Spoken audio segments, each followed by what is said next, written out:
Done with Kansas City, Walt decided to join Roy in Los Angeles, living temporarily with his uncle Robert Disney. He was determined to get a job directing live-action movies, but was turned away by studio after studio. Finally, he unpacked an unreleased pilot film that he had brought with him from Kansas City, Alice's Wonderland.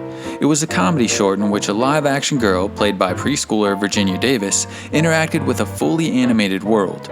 Walt pitched the idea as a series to a New York film distributor named Margaret Winkler, with whom he had corresponded in Kansas City, writing, "I am establishing a studio in Los Angeles for the purpose of producing the new and novel series of cartoons I've previously written to you about."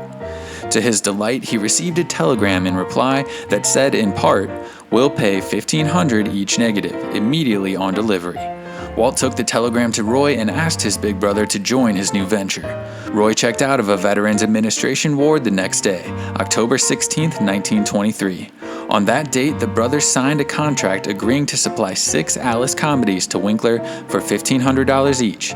6 more would then be delivered at $1,800 apiece, with 2 more 6-film series as future options. The contract represented the founding of the Disney Brothers Cartoon Studio, operating at first out of a vacant room at the back of a real estate office, being rented for $10 a month. Walt wrote letters to the family of Virginia Davis, convincing the family to relocate to Los Angeles so the girl could continue to film with him. Uncle Robert's dog, a German shepherd named Peggy, was recruited as a co-star.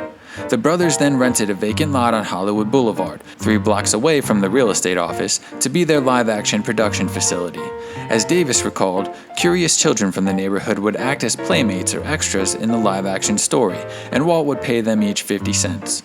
Walt and Roy, she said, were the whole studio crew, set makers, carpenters, cameramen, writers, and directors. Such was the modest start of the Walt Disney Company, a dream manifested through Walt Disney's sheer willpower and soon renamed after him.